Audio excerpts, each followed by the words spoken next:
worth of diesel then in the seas. It was 2 cabinet secretaries who came out to state that the oil belonged to Galana Energies.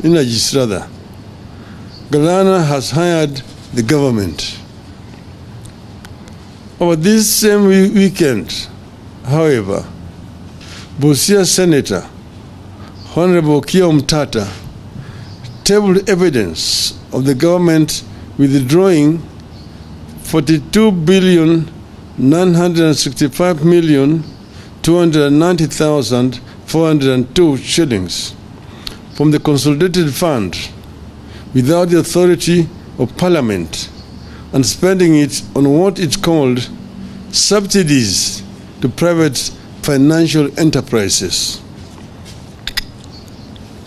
The senator tabled evidence that in June 2023, at the closure of the financial year 2022-2023, the National Treasury withdrew 17,222,718,630 shillings to subsidize private financial enterprises. He was able to establish a link between the Kenya shilling 17 billion, which was unconstitutionally withdrawn from the consolidated fund in June 2023 to subsidize unnamed private financial enterprises, and the 17 billion shillings contested oil shipment between Mrs. Njeri and the 2 cabinet secretaries. I concur with Senator's suspicion that Njeri is the private financial enterprises funded by the Kenya shillings 17 billion illegally from the consolidated fund and received by the Ministry of Petroleum and Mining. The CS for Energy and Petroleum, Mr. Chirchir, and National Treasury, CES, Njuguna Ndungu, have certainly committed criminal offenses, abused office, and gone against the Constitution. They stole money from the consolidated fund in addition to spending money way above what Parliament approved. They must not only resign, they must also be prosecuted. I want to speak today both to the cartels and the executive, who it appears are joined at the hip. The oil firms, the National Assembly majority leadership, and the CS David Chirchir have talked of there being a G2G memorandum of understanding in this oil deal. Once again, I am asking that the documents be shared with the public. This must be document signed by a representative of the government of the Kingdom of Saudi Arabia and the United Arab Emirates and the Republic of Kenya, not that of the Ministry of Energy and Petroleum and ADNOC Global Trading Limited or Emirates National Oil Company. Kenyans will have noticed that even as our Ministry of Energy and Petroleum was signing deals with state-owned corporations in the Middle East, our own National Oil Corporation is completely left out. NOC has a legal mandate to participate in all aspects of the petroleum industry and is only owned by the government of Kenya through a joint ownership by the ministry responsible for the petroleum function. How does Chirchir explain the exclusion of this corporation in favor of private shady firms? If he was signing, he should have signed with the minister. His equivalent on the other side. But those companies are the ones who should sign with the NOC, not the minister. We also know that for a ship to leave one port for another, loaded with goods, it has to get a letter from the Ministry of Energy and Petroleum indicating that the ship is authorized to carry and offload the cargo in Kenya. Who cleared the Njeri ship to travel to Kenya? How did it offload? Over the weekend, we were told that the deal has resulted in so-called structured sourcing of the dollar. If that is the case, why has the exchange rate not improved? How come it has not lowered the cost of oil? What benefits have the so-called structured sourcing of the dollar brought to wananchi? We are being told that since the deal, you have stopped paying for oil in dollars. We believe that Kenyans don't care whether oil is paid for in dollars, shillings, or rupee. They care about the cost of oil. Nonetheless, we are challenging the government to share with Kenyans evidence of payment of oil in Kenya shillings. Show us documents indicating when the payment was made in Kenya shillings, the bank accounts, and the recipients of the payment. This regime has told Kenyans so many fictitious stories that only documentary evidence will help the country separate fact from fiction. The oil companies and the Ministry of Energy and Petroleum have claimed that it is easy to verify that corporate tax is being paid by the oil companies. We agree that this shouldn't be a difficult task. So we are asking these firms to table the evidence of meeting the corporate tax obligations. Don't tell us, show us. We hope the Kenya Revenue Authority is listening to our demand for evidence of corporate tax compliance by Oryx, Galana, and Gulf oil companies. The Ministry of Energy and Petroleum must also table the supplier purchase agreement in this deal. If the deal was to benefit Kenyans, its details should not be hidden from them. In subsequent comments on this matter, since last Thursday, I have questioned why the Director General of the Energy and Petroleum Regulatory Authority, Mr. Daniel Kiptoo, could go to the Middle East, participate in the oil negotiation, and then come back to Nairobi to regulate the prices. How can EPRA be a player and a referee at the same time? Where is the ethics and professionalism in this? How can this be in compliance with the Public Officer Ethics Act? We are still waiting for answers. When Kenya signed this deal, we had the regional markets, especially that of Uganda, in mind.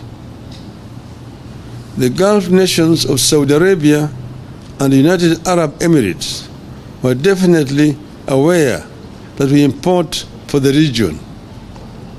This in itself makes it impossible that we could have had a G2G.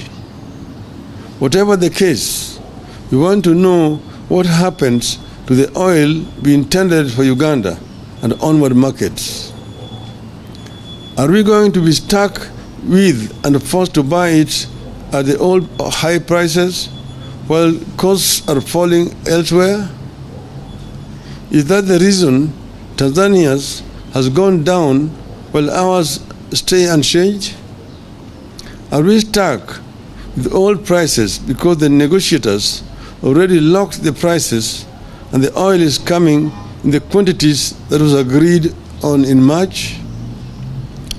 So many things still do not make sense, despite the massive space bought by the oil companies to explain themselves and the effort of the government to fool and confuse Kenyans. In light of this development, I am today calling on some 3 specific institutions that are paid by the Kenyan taxpayer to exercise their mandate and get to the bottom of this saga as follows. First, the Energy and Petroleum Regulatory Authority. This institution, under the chairmanship of a distinguished scholar, Honorable Justice Professor Jackton B. Ojwang, has the primary duty to protect the people of Kenya from predatory practices. Indeed, it is given protection in the course of its work through a legally mandated independence.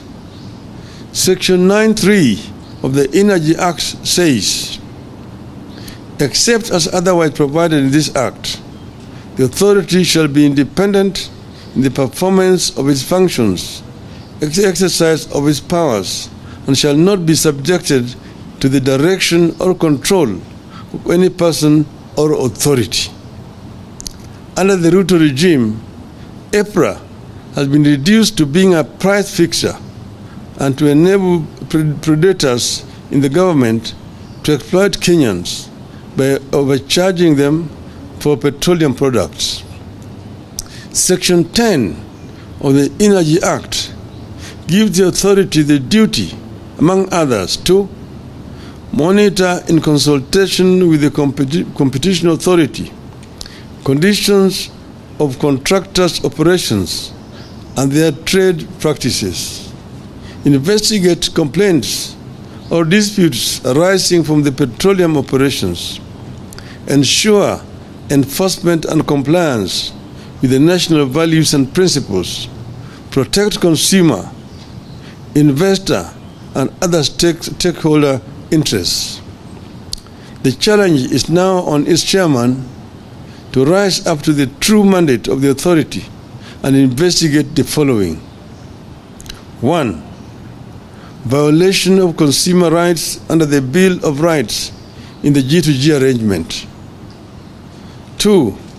Transparency of fuel contracts signed by all parties in the alleged G2G arrangement. 3. Criminal collusion through price fixing and other corrupt trade practices in the G2G arrangement. 4. The controversy surrounding the dispute between Galana Energies Limited and Anjeri Njoroge. The second institution we are challenging is the Office of the Auditor General. Since her appointment, the Auditor General, CPA Nancy Gathungu, has displayed courage in her approach to duty. We are calling upon her to execute her mandate in this matter and investigate the following. 1. The procurement processes engaged in by the Ministry of Energy and Petroleum in recruitment of suppliers and their local agencies. 2. The criteria applied by the G2G arrangement in arriving at the prices at which Kenya is to buy fuel. 3. The criteria applied by the Energy and Petroleum Regulatory Authority in arriving at the prices the Kenyan consumer shall buy petroleum products. 4. The criteria applied in the G2G arrangement in arriving at the demurrage and other levies and charges.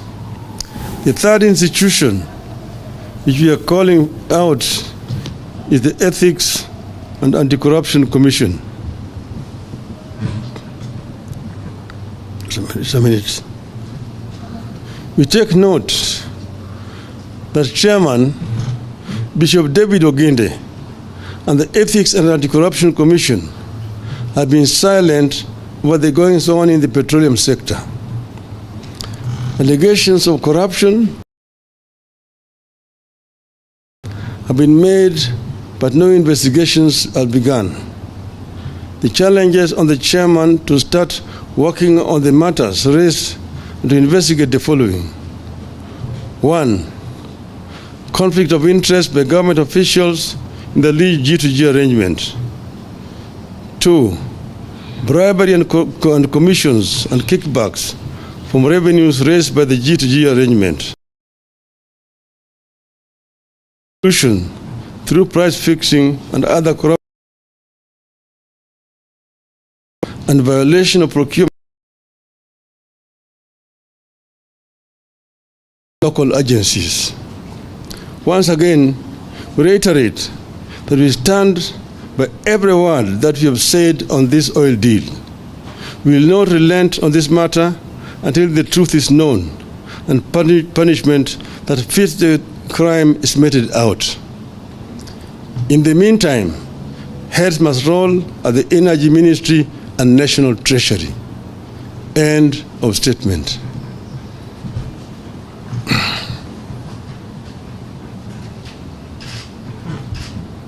Okay.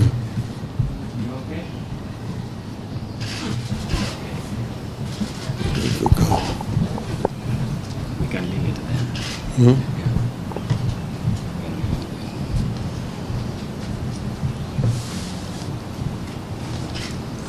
There's a pressing issue? None.